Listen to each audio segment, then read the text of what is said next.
आप भी बीए के बाद यूपीएससी की तैयारी करना चाहते हैं? क्या आप भी अभी बीए पास हुए हैं?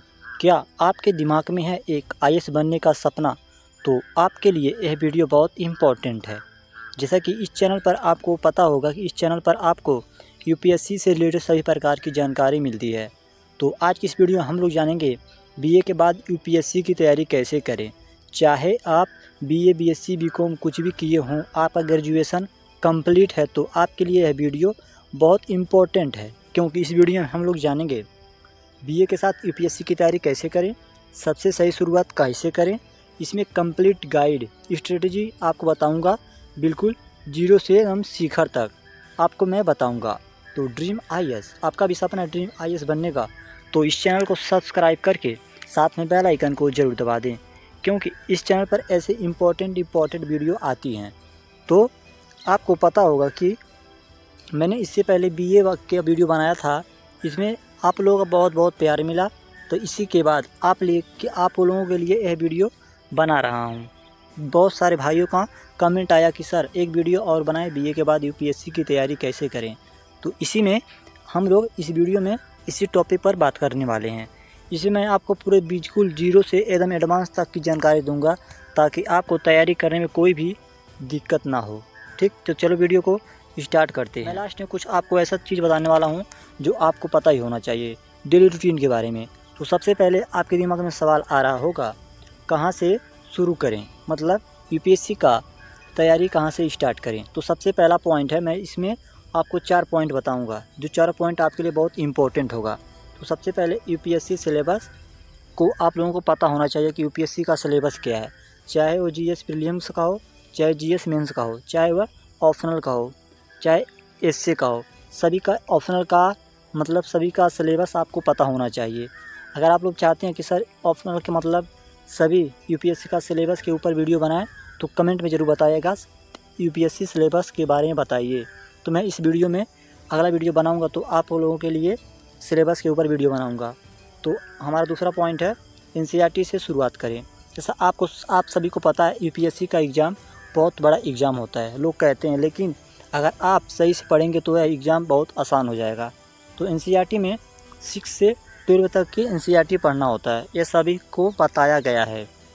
इसमें से history, geography, polity, economic, science, ये सभी सब्जेक्ट आते हैं जो कि आपके बेसिक को मजबूत करते हैं, आपका फाउंडेशन बनाते हैं।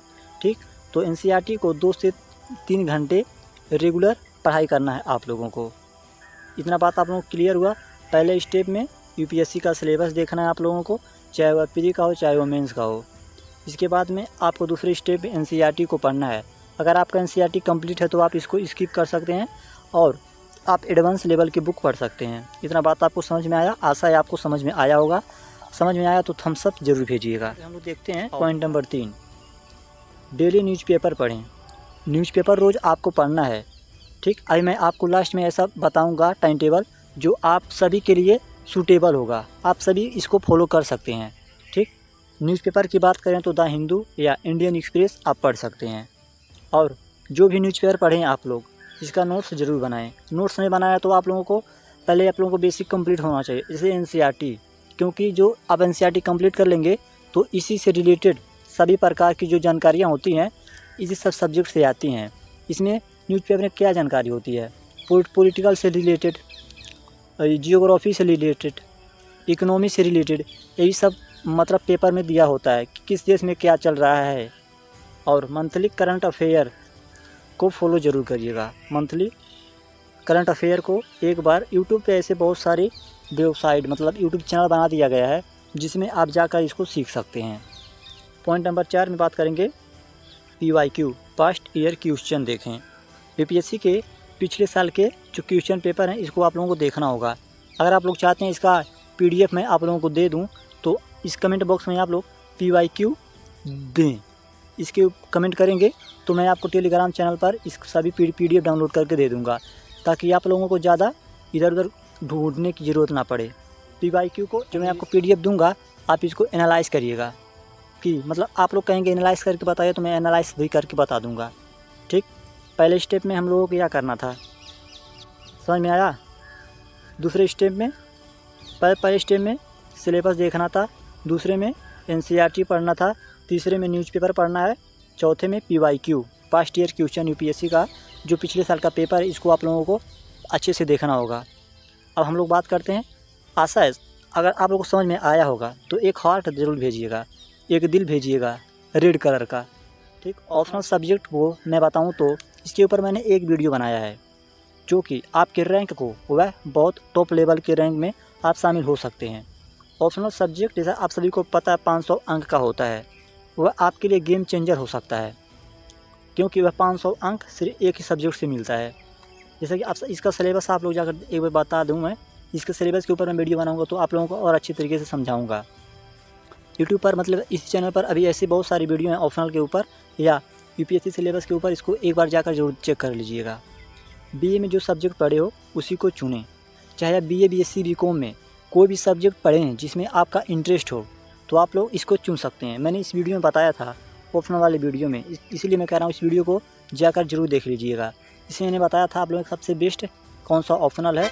और जैसे मैं बता दूं, आप लोग BA में ये सब्जेक्ट लिए होंगे सोशोलॉजी, जियोग्राफी, इसमें से किसी एक को आप लोगों को ऑप्शनल के रूप में लेना है, ठीक। कोचिंग के भरोसे मत बैठिए, पहले अपना नोट्स और सिलेबस पढ़िए, तब आप लोग जो कोचिंग है इसके ऊपर कुछ विचार कर सकते हैं। अगर आप लोगों को सही गाइड मिल रहा है तो आप लोगों को कोचिंग लेने की कोई ज़रूरत नहीं पड़ेगी, क्योंकि मैं आपके लिए इसी चैनल का निर्माण किया हूँ कि आप लोगों को कोई भी दिक्कत ना हो, क्योंकि एक स्टूडेंट ही जान सकता है एक स्टूडेंट की परेशानी। मैं भी कोई टीचर नहीं यार दोस्तों, आप ही के जैसा एक स्टूडेंट हूँ। मैंने सोचा क्यों ना आपके लिए एक ऐसा चैनल बनाया जाए जो आपके सभी परेशानियों का हल किया जाए। आगे self study VS coaching. Self study अच्छा कि कोचिंग अच्छा, इसके बारे में हम लोग अभी बात कर रहे हैं। सेल्फ स्टडी से हज़ारों बच्चे IAS बनते हैं, ठीक। और अगर आप लोगों को IAS बनना है तो आप लोगों के पास एक डिसिप्लिन होना चाहिए। डिसिप्लिन से भी पढ़कर IAS बन सकते हैं, और जो भी पढ़ें इसका टेस्ट सीरीज लगाएं, ठीक। यूट्यूब से पढ़कर आप लोग टेस्ट सीरीज लगा सकते हैं, कोई भी पैसे खर्च करने की ज़रूरत नहीं है। कोचिंग चाहिए तभी आपको डायरेक्शन नहीं मिल पा रही है। अगर आप लोग कोचिंग लेना चाहते हैं तो आपके पास क्या है, आपके पास डायरेक्शन नहीं है कि मतलब मुझे कहाँ जाना है। जो मैं डायरेक्शन तो आपको फ्री में दे दे रहा हूँ आपको इसी चैनल पे, तो आप लोगों को डायरेक्शन पता होगा तो आप लोगों को पता है कि हमें कहाँ तक जाना है। लेकिन पहले तैयारी खुद से करने, वो सबसे सच्ची होती है। आप लोग अपनी तैयारी खुद से करें, ना कि किसी कोचिंग के भरोसे बैठे रहें, क्योंकि दोस्तों अगर कोचिंग में जाएंगे आप लोग तो इससे डायरेक्शन भर देंगे। पढ़ना तो आप ही लोगों को पढ़ना पड़ता है ना, इसीलिए मैं आप लोगों को बता रहा हूँ। डायरेक्शन मैं दे रहा हूँ, पढ़ना आप लोगों को है। और मैं अभी स्टार्ट करने वाला हूँ, अगर आप लोगों को ऐसा सपोर्ट रहा तो मैं जल्दी से सभी सब्जेक्ट को पढ़ाऊँगा। ताकि देखो दोस्तों, मैं मोबाइल से वीडियो बनाता हूँ, मोबाइल से वीडियो बनाने में देखो छोटा सा एक स्क्रीन होता है, इसमें कितना मैं कंटेंट डालूँगा, इसलिए मैं सोच रहा हूँ कि आप लोगों के लिए कुछ बड़ा किया जाए से, ठीक। आशा इतना समझ में आ गया होगा। समझ में आया तो वीडियो को लाइक ज़रूर करें। और जो मैंने बताया था ना आपको लास्ट में बताऊँगा डेली रूटीन के बारे में, तो यही मैं आपको डेली रूटीन के बारे में बताने वाला हूँ अभी। तो सबसे पहले आप लोग 4 से 5 बजे के बीच में उठ जाएँ, इसके बाद आप लोग फ्रेश हो जाएँ। मैं आपको हमेशा कहता हूँ आप लोग योगा एंड मेडिटेशन ज़रूर करिएगा, क्योंकि आप लोग मेडिटेशन योगा करेंगे तो आप लोगों का दिमाग फ्रेश रहेगा। और मैं आपको बता दूं, सबसे पहले आप लोगों को उठने के बाद क्या पढ़ना है।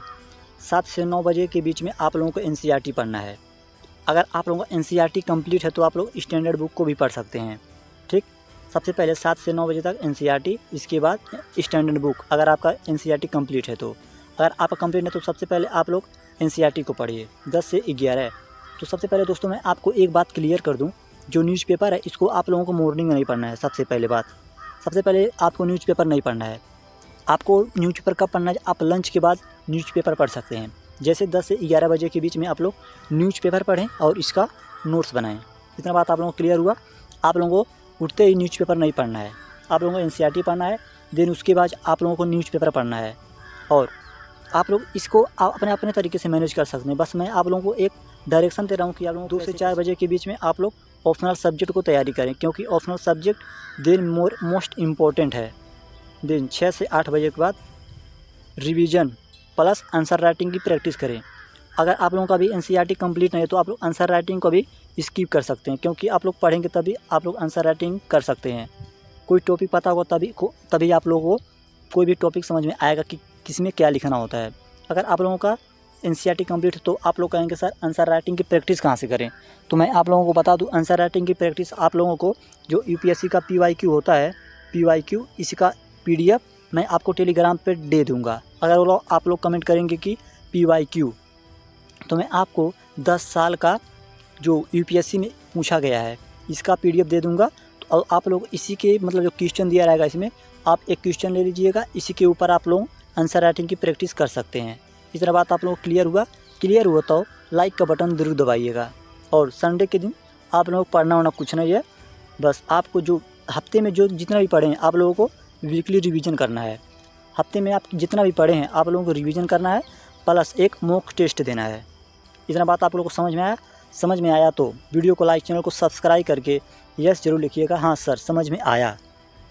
अगर आप किस सन में यूपीएससी का एग्ज़ाम देना चाहते हैं यह भी लिखें, जैसे यूपीएससी 2026, आईएएस 2025, आईएएस 2027, यह कमेंट बॉक्स में जरूर लिखिएगा। मोटिवेशनल कोट के साथ मैं आप लोगों का इस वीडियो को समाप्त करने का कोशिश कर रहा हूँ। बीए के बाद ज़िंदगी तो दो रास्ते देती हैं, बीए के बाद ज़िंदगी दो रास्ते देती हैं, या तो सेफ जॉब करो या यूपीएससी जैसे मैदान में उतर कर कुछ बड़ा करो। इतना बात क्लियर हुआ। यूपीएससी आपको बीए के बाद दो रास्ता देती है, चाहे आप सेफ जॉब करो या यूपीएससी जैसे बड़े एग्ज़ाम का तैयारी करो। ये रास्ता मुश्किल तो है, लेकिन अगर आप तैयार हो तो आईएएस बनने से कोई रोक नहीं सकता। बस 1 साल खुद को दे दो, पूरी शिद्दत से जीत आपकी होगी।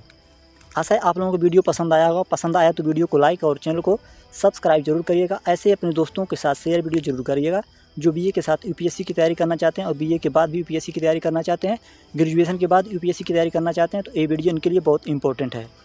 अगर आप लोग कहेंगे सर 1 साल का प्लान बताएं तो मैं आप लोगों के लिए वीडियो जल्द ला दूंगा। आप लोग 1 साल प्लान कमेंट बॉक्स में ज़रूर टाइप करिएगा। तो जब तक के लिए नमस्कार, जय हिंद।